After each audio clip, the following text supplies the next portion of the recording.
Bismillahirrahmanirrahim. Assalamualaikum warahmatullahi wabarakatuh.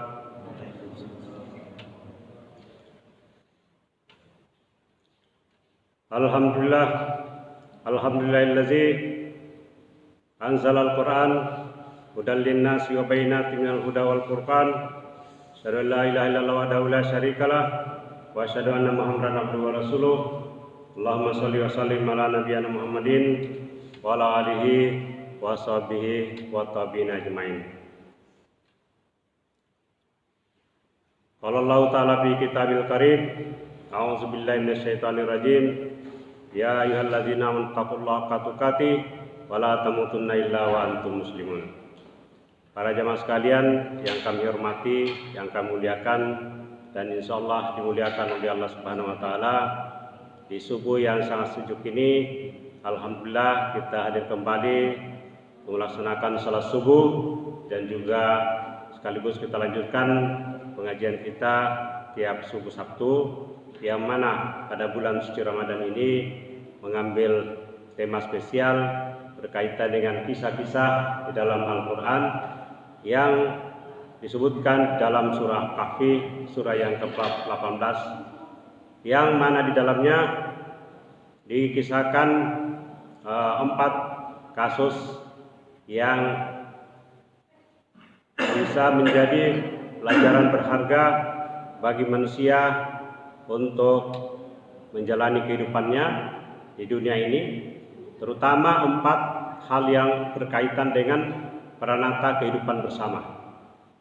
Ya, kehidupan dalam dunia keagamaan, yaitu kisah Ashabul Kahfi sendiri yang menjadi nama dari surah tersebut, yang mana kita sudah bahas pada pekan pertama di bulan suci Ramadan, yang setelah kita telusuri masing-masing dari 4 kisah ini ada 3 case atau kasus yang diperbincangkan. Yang pertama, untuk review, mungkin ada jamaah atau mungkin para pemirsa yang baru bergabung pada subuh ini. Yang pertama kisah para penghuni gua ini yang diperseterukan itu berkaitan dengan berapa sih jumlah penghuni gua tersebut. Apakah 3, 5, atau 7 ditambah 1 dengan anjingnya. Dalam kitab ini, dalam buku ini, ensiklopedia mujizat Al-Quran, disebutkan 7 dan disebut juga ada nama-namanya. Nah, yang juga diperdebatkan di situ berkaitan dengan lamanya mereka tinggal di dalam gua. Dari dalam Al-Quran diperjelas bahwa lamanya selama 300 ditambah 9 hari. Ya, dan ini 2 kisah yang ada dalam surah Kahfi itu sebagai jawaban dari kaum Bani Israel atau ahli kitab yang mempertanyakan apakah benar Nabi Muhammad SAW itu adalah seorang utusan Allah, sehingga mereka mau mengujinya dengan menanyakan kisah, yaitu Al-Kahfi dengan kisah Zulkarnain. Dan alhamdulillah semuanya bisa dijawab oleh Nabi kita Nabi Muhammad SAW. Padahal Nabi Muhammad SAW tidak pernah datang ke tempat yang dimaksud dan juga tidak pernah membaca kitab Taurat dan juga kitab Injil, tetapi atas wahyu dari Allah Subhanahu wa taala semuanya bisa dijawab. Nah, kemudian kisah yang kedua, kalau yang tadi yang pertama mewakili peranata keagamaan atau mempertaruhkan akidah, keyakinan, ya, karena para penghuni gua itu terpaksa meninggalkan, ya, mereka ini adalah staf dari kerajaan, tapi mereka meninggalkannya karena berbeda keyakinan dengan raja yang sudah memposisikan dirinya sebagai Tuhan karena dia sudah sehat, terus menerus kuat, tidak ada yang mengganggunya ini. Ya, kekuasaannya itu sangat luar biasa ini. Dan kemudian juga menyuruh warganya untuk menyembah dewa-dewa. Pemuda ini menolak dan dia meninggalkan tempat itu. Lebih baik mempertahankan akidah daripada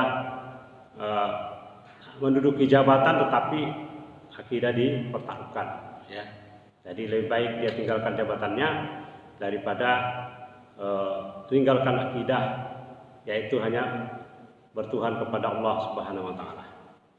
Nah, kisah yang kedua kita sudah sampaikan kaitan dengan para pemilik kebun mewakili peranata ekonomi atau bisnis yang mereka merasa mampu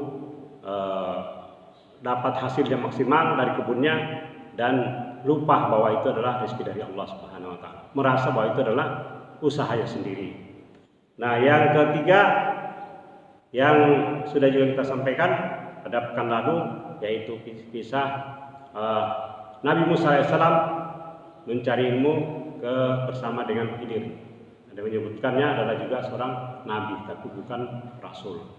Dan kisahnya juga mengandung tiga kasus, yaitu ketika Khidir melubangi perahu, yang kedua membunuh anak remaja, yang ketiga memperbaiki rumah ya yang hampir roboh, dan semuanya ditentang oleh Nabi Musa AS.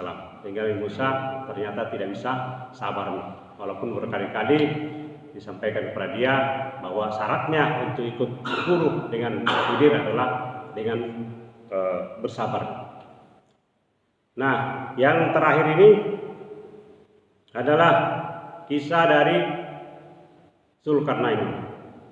Nah, ada yang berpendapat, tadi ada juga beberapa referensi yang saya tidak sebutkan semuanya di sini, itu yang memperdebatkan nih, apakah yang dimaksud dengan Zulkarnain itu adalah yang terkenal dalam sejarah juga Alexander the Great. Ya, ada yang setuju, ada yang tidak setuju bahwa bukan itu. Tapi yang penting di sini sesuai dengan di dalam buku ini juga, kemarin saya ulangi lagi bacanya, itu dikisahkan ya.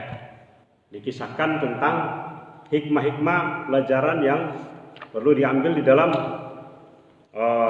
kisah Zulkarnain ini ya. Dan ini panjang, ada puluhan saya lihat hikmah yang bisa dipelajari dari sana.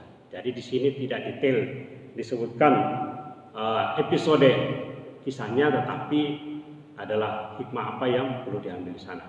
Terutama ini untuk para pemimpin politik ini, mungkin kira-kira penguasa atau pemerintah ini, ya, atau pejabat.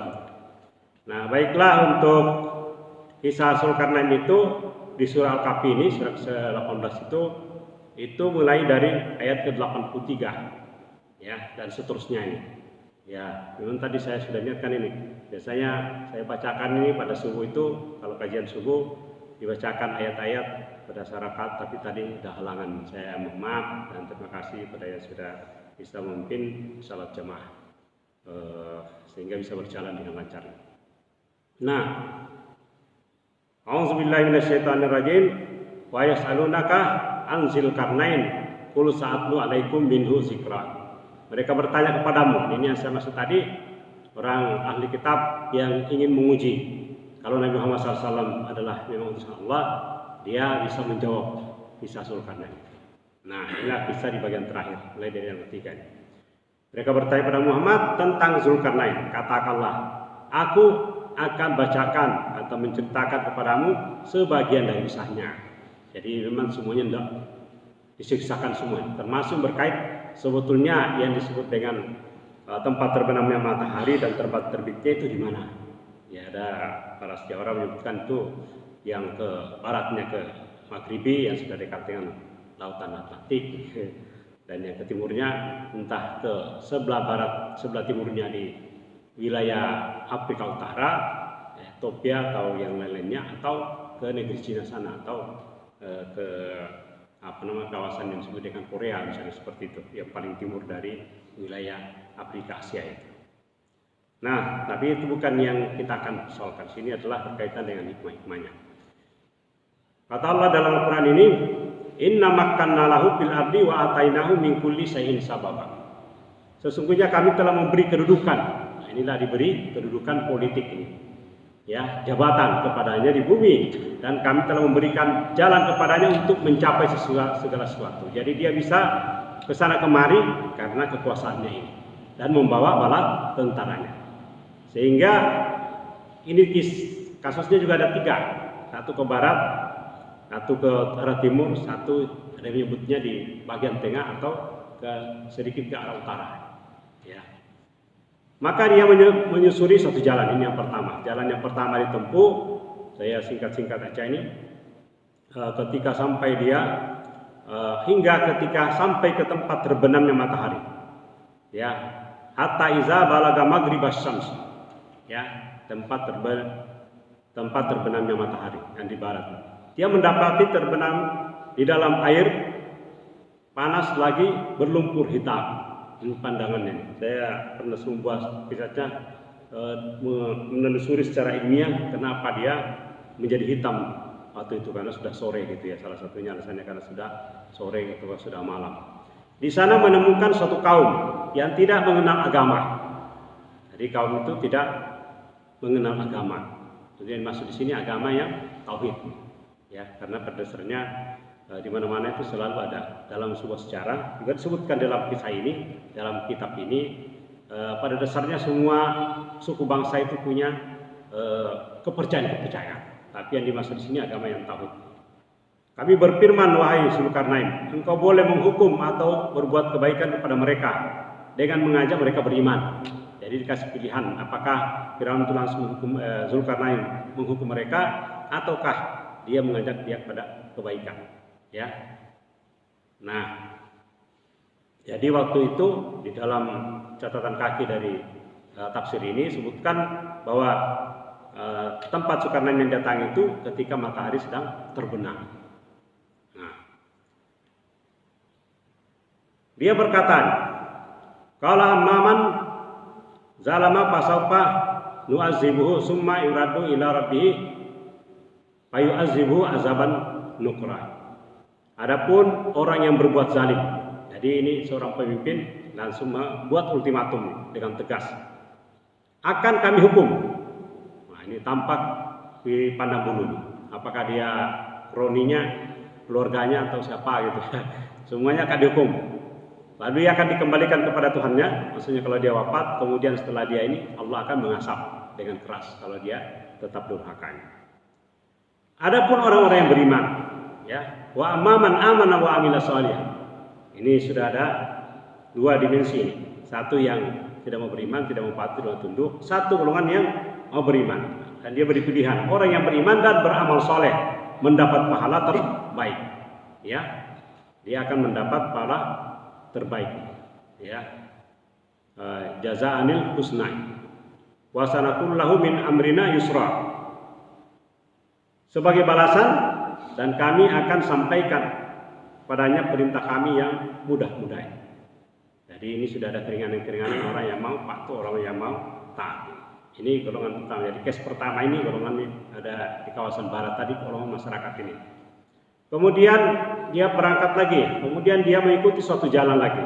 Summa ba'sababai. Berarti kasus yang kedua ini.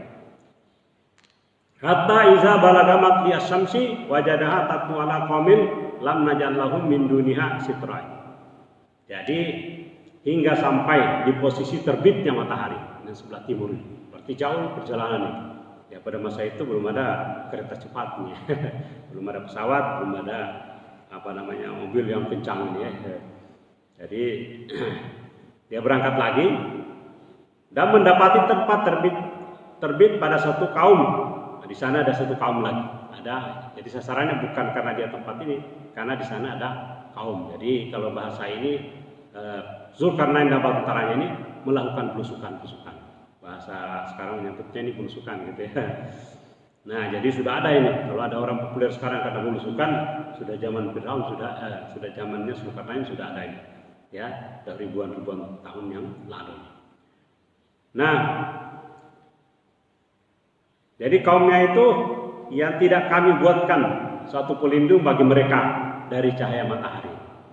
Ini ada tafsirnya, ini maksudnya kami buatkan pasti Allah ini tidak membuatkan mereka pelindung dari cahaya matahari, langsung dikena dengan cahaya matahari. Ya. Nah, ada mufassir yang menyebutkan bahwa golongan yang ditemui Zulkarnain itu adalah golongan yang sangat miskin. Jadi ada kalangan yang diperhatikan di sini dari sisi kepemimpinan, memperhatikan golongan-golongan orang-orang yang miskin yang tidak mampu. Kazalik wa qad ahadna bima ladai khubran. Demikianlah kisahnya, sungguh kami mengetahui segala sesuatu yang ada padanya. Ya, maksudnya pada Zulkarnain. Ini yang sebelah timur ini, golongannya yang miskin tadi. Yang tadi itu sebelah barat, itu dia menyembah pada Tuhan yang benar. Nah, yang ketiga, case-nya yang ketiga, sumat ba'sa babat. Kemudian dia mengikuti suatu jalan lagi.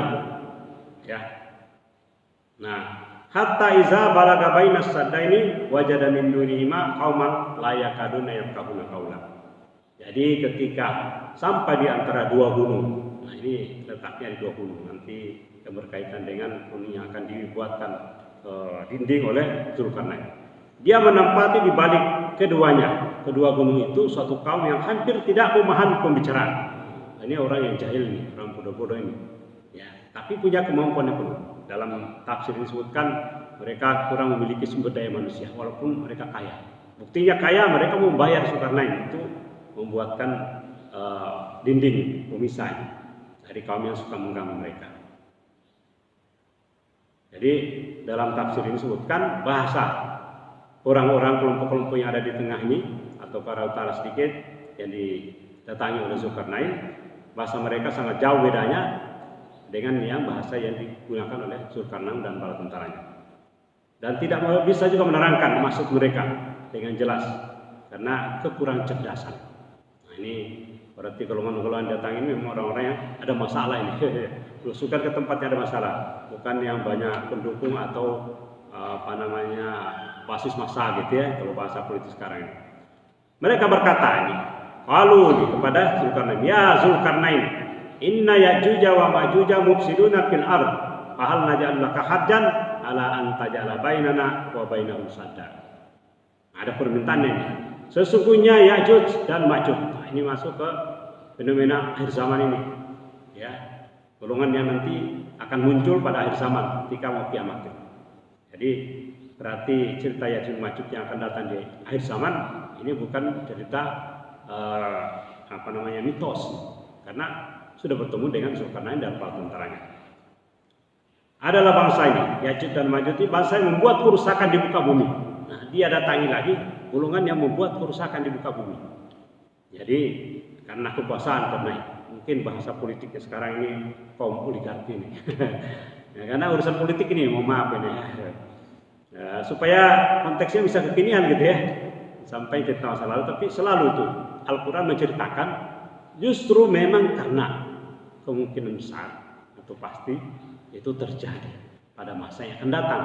Ya, tentu mungkin aktor-aktornya berbeda, waktunya berbeda dan tempatnya bisa berbeda, tapi fenomenanya bisa sama, seperti juga Fir'aun gitu kan dan bala tentaranya.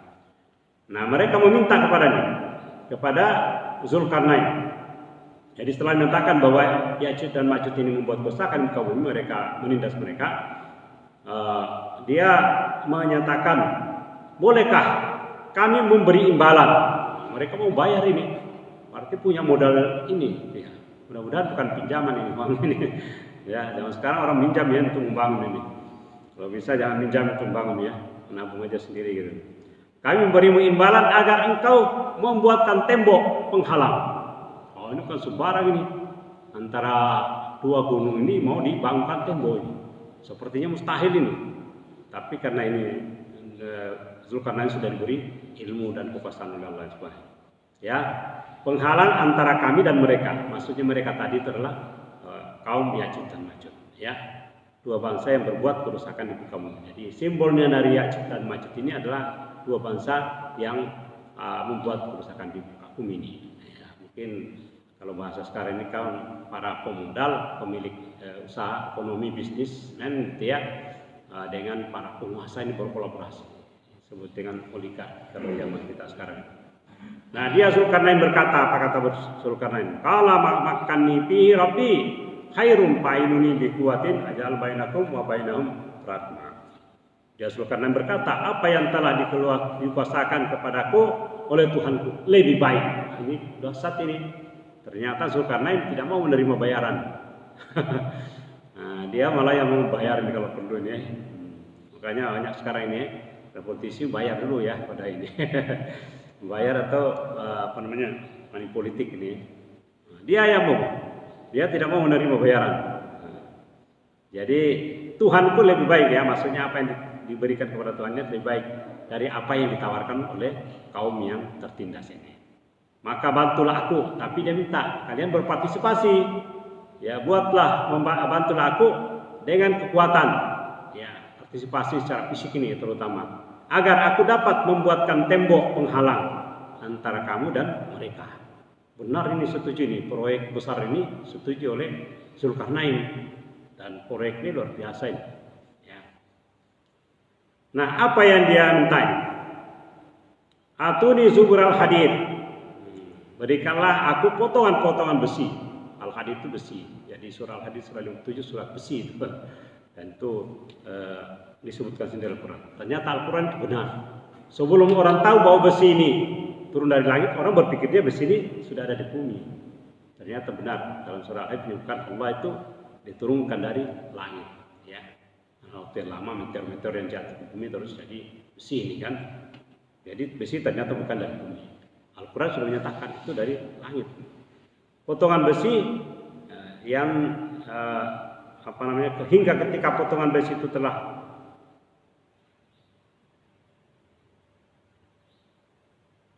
terpasang sama rata dengan kedua puncak gunung itu. Bayangkan ini. Biasanya gunung itu kan tidak berdempetan ya. Walaupun dekat banget masih jauh lah itu ya. Tapi mau dibuatkan dinding ini, seperti bendungan. Berarti besinya harus tinggi nih. Ya. Kedua puncak gunung itu dia Zulkarnain berkata, tiuplah api. Ini teknologi sudah ini. Diajarkan teknologi bagaimana melebur besi ini. Ya. Tiuplah api itu jadi dipanas ini dengan ketinggian panasan yang sangat dahsyat nih. Di atas 1000 ya Pak ya kalau ini. Ya, Celcius. Ketika besi itu sudah menjadi merah seperti api. Bayangkan ini ya, zaman itu sudah ada ini cara melebur besi ini. Ya, sudah menjadi seperti api, dia pun berkata, "Berilah aku tembaga yang mendidih." Pakai tembaga pula ini. Ya, yang lebih kuat lagi kan. Agar kutuangkan ke atasnya besi panas itu.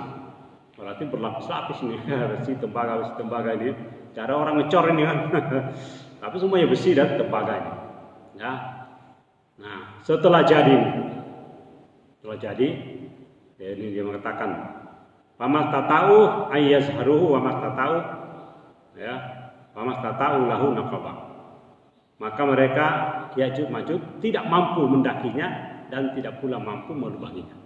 Dalam sebuah kisah tentang akhir zaman, hanya kaum Ya'juj dan Ma'juj ini terus-menerus berusaha melubangi tembok besi tembaga. Terus-menerus tidak ada henti-hentinya sampai ujungnya nanti kiamat itu baru mereka keluar. Karena itu akan menjadi nanti disebutkan di ayat ini bahwa benar akan menjadi tanda. Dia Zulkarnain berkata, "Qala hadza rahmatun min rabbi." Inilah pentingnya ini.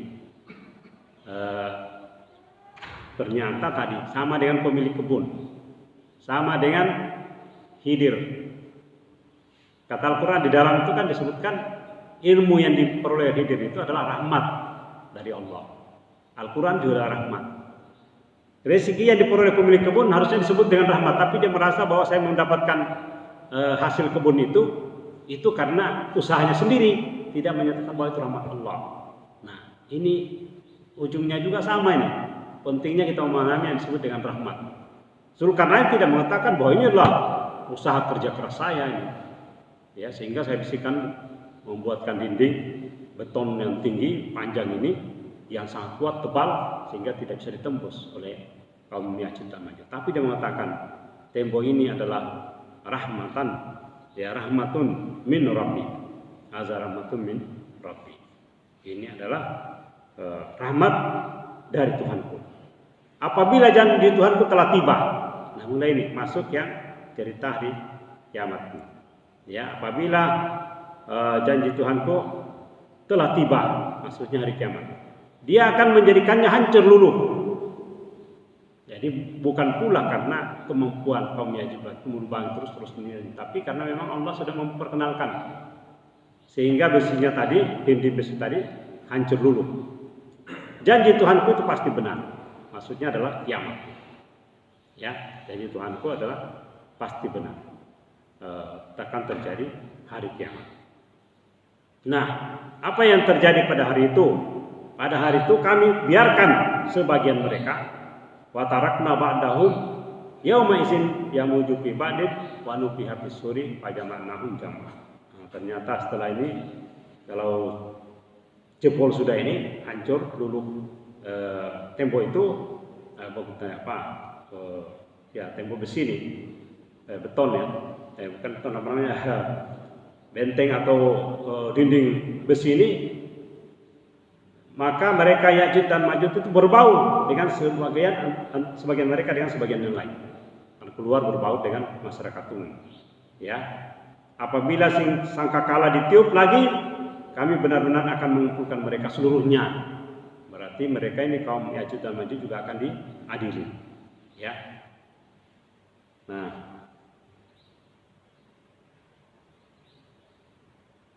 wa aradna jahannama yawma'izin lil kafirin arda. Kami perlihatkan neraka jahanam dengan jelas pada hari itu kepada orang-orang yang kafir. Ya. Dalam ayat ini sudah masuk ke ayat 100 ini. Satu lagi ayat yang saya ini, allazina kanat ayyunum bi qita'in an zikri wa kanu la yastatina sam'a. Yaitu orang-orang yang mata hatinya dalam keadaan tertutup dari ingat kepadaku dan mereka tidak sanggup mendengar. Ya. Nah, kita ambil dulu beberapa hikmah yang berkaitan dengan kisah dari ini. Jadi yang pertama kita ambil itu berkaitan dengan peran penting dari pemimpin itu harus menjadi teladan. Ya, harus menjadi teladan bagi yang dipimpinnya. Jadi makanya dalam leadership, dalam bahasa kekinian suatu pemimpinan itu pemimpin harus menjadi teladan, menjadi contoh. Ya, terutama berkaitan dengan integritas, kejujuran. Ya, karena beberapa pekan bulan terakhir ini kita disuguhi dengan berbagai macam peristiwa yang menimpa bangsa kita, terutama berkaitan dengan para pejabat, para ini kita doakan mereka bisa mendapatkan petunjuk, tapi ini menjadi pelajaran besar. Ya, mulai dari urusan-urusan oknum-oknum yang mengenai masalah hukum harusnya bertindak untuk menjaga masyarakat, tapi menjadi pelopor, menjadi terdepan dalam urusan membuat kerusakan di muka bumi. Ya, kita pahamlah ya, mungkin bapak-bapak, ibu-ibu, saudara-saudara semua sudah menyaksikan di media. Saya tidak menyebutkan detail, tapi kita mengambil pelajaran di sana.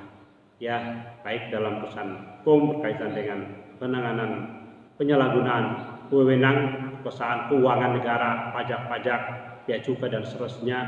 Dan ini adalah sebuah kemungkaran besar. Kenapa kita kemungkaran besar? Karena mereka sudah mengambil ya uang rakyat sebelum masuk ke kas negara. Ya, sudah dihadang duluan. Kan ada yang mengambilnya melalui proyek-proyek. Ya. Itu masih ada mungkin bangunan fisik yang jadi. Tapi karena dikorupsi sehingga mutunya kurang. Tapi kalau ini mencegah tidak masuk ke kas negara sudah diambil duluan. Ini kan sangat parah. Ya. Nah, ini yang terjadi dan mudah-mudahan kita keluar nih tersandra ini, karena ada cenderungannya kita di sini kan dalam konteks berpolitik kita menyampaikan pesan-pesan politik etis namanya, ya, bahwa kita tetap berusaha hadir di dalam sebuah negara, kita menjadi objek dari kepemimpinan, leadership. Kita juga harus peduli bahwa kita harus menyampaikan pesan-pesan yang penuh hikmah agar pemimpin kita tetap berada di jalan yang benar sehingga menegakkan yang bahasanya karena tadi amar ma'ruf nahi munkar. Tegakkan keadilan, berpihak kepada yang lemah. Tadi kan yang lemah yang dibela itu kaum yang ditindas oleh Ya'juj dan Ma'juj. Kemudian orang yang juga tadi kurang beriman, dinasihati mereka, diajak mereka untuk ini. Jadi para pemimpin harus menjadi orang yang beriman dulu. Ya, paling utama. Baru ngajak pada masyarakatnya. Tapi dari pemimpinnya yang tidak beriman, tidak berintegritas, tidak jujur dan seterusnya, ya menyalahi wewenang, akhirnya masyarakat juga seperti itu. Ya. Nah, mungkin itu pesan-pesan yang pokok yang perlu kita tekankan dalam hal ini, dalam mendapatkan kisah Zulkarnain.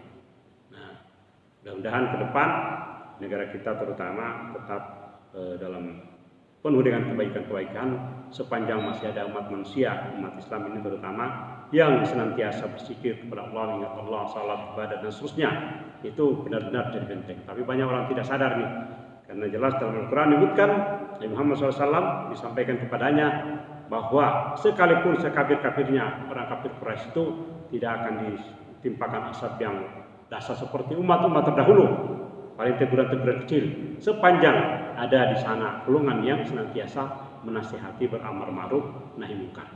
Nah, mungkin ini kisah-kisah yang penting bahwa seorang raja, seorang sultan harus melindungi rakyatnya, mencerdaskannya, meluruskan imannya, melindunginya dari segala kemungkaran dan memberikan kesejahteraan. Karena kalau tembok tadi, besi tadi tidak dibuatkan oleh Zulkarnain, maka golongan yang menindas akan terus menerus. Mungkin bahasa sekarang ini masyarakat kita harus dilindungi oleh para pejabatnya, para pemangku kepentingan yang menegakkan hukum supaya hak-hak rakyat itu tidak terpenuhi. Supaya harta benda kekayaan ini tidak hanya beredar di kalangan orang-orang yang memiliki jabatan, memiliki kedudukan, memiliki modal ekonomi dan seterusnya. Tidak ada tetesan ke bawah. Nah, semoga kisah Zulkarnain ini bisa memberi inspirasi pada kita semua, baik jamaah yang ada di masjid maupun yang ada ikuti secara online. Dan saya ucapkan banyak terima kasih semuanya, dan saya doakan semoga kita semua di sini amal ibadah puasa kita diterima oleh Allah Subhanahu wa taala sebagai amal saleh, dan juga kita semua mendapatkan apa yang disebut dengan keutamaan bulan suci Ramadan, khususnya malam Lailatul Qadar. Mari kita tutup dengan doa kafaratul majelis sekaligus menutup kajian spesial di bulan suci Ramadan ini. Insyaallah pada akan Syawal kita akan lanjutkan lagi kajian-kajian berikutnya secara rutin, secara berkala. Mari kita tutup dengan doa kafaratul majelis. Subhanakallahumma wa bihamdika, la ilaha illa anta, astaghfiruka wa atubu ilaik. Assalamualaikum warahmatullahi wabarakatuh.